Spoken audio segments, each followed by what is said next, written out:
There's a word that gets thrown around a lot and is often really misunderstood: dominion. For many, it sounds like domination or just being in control. But what if we've been looking at it all wrong? What if it's actually a gift, a call to be a responsible, loving caretaker? Today, that's exactly what we're going to unpack. And we have to start right here, at the very beginning. This one verse in Genesis sets the whole stage. Humanity is given this special role, this dominion. So the big question is, what was this supposed to look like in practice? Let's dive in. So, where do you even begin with a responsibility that big? Well, it's probably not where you think. It doesn't start by looking outward at the world. It starts by looking inward. The very first, most critical place to practice dominion is over yourself. This is the foundation for everything else. And that brings us to this idea of personal dominion. What is it really?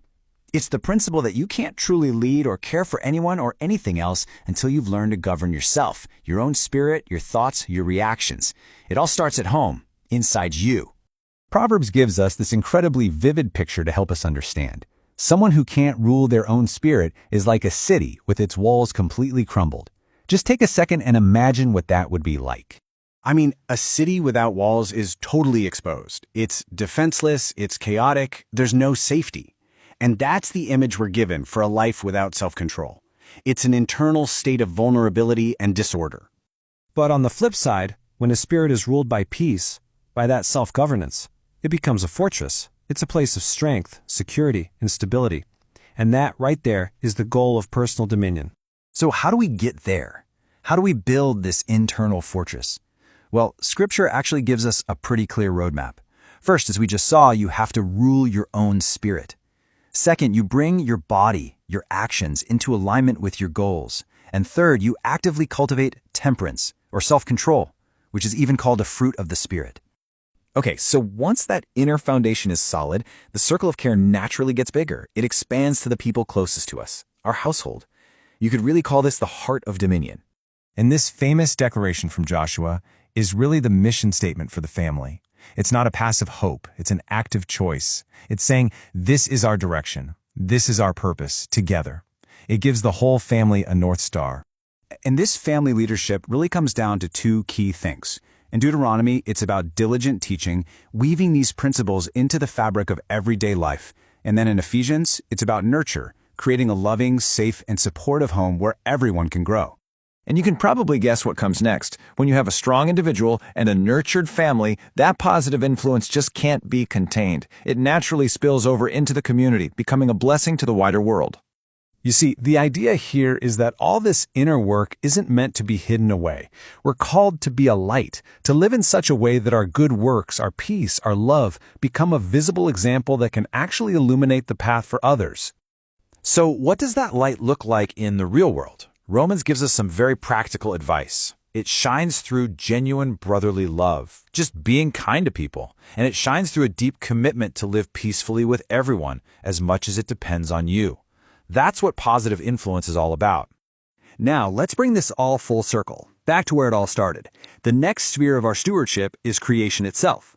This connects us right back to that original responsibility given to humanity in the very beginning. Psalm 8 just beautifully reaffirms this role. It doesn't talk about dominion as a license to exploit or use up resources. No, it frames it as a position of incredible honor, a profound responsibility over the works of God's hands. It's a sacred trust. And if you look at the original instructions, they're so clear. In Genesis 1, the command is to replenish and subdue the earth, which means to make it fruitful and manage it well. And then Genesis 2 refines that even more, saying we were placed here to dress it and to keep it. Think about that, to cultivate it and to protect it. So, we've talked about dominion over self, family, community, and all of creation. But let's be honest, that's a huge task. Where does the power for all of that even come from? Well, this last section gets to the heart of it all, the true source that makes this possible.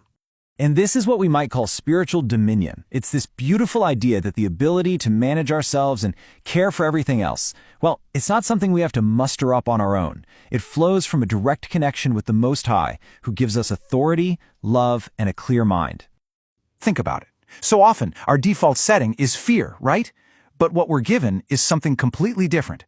It's a spirit that replaces fear with three incredible gifts: power to do what's right, love to guide our actions, and a sound, stable mind to see things clearly. And this all leads to an incredible promise. The whole point of this isn't just to scrape by or to survive.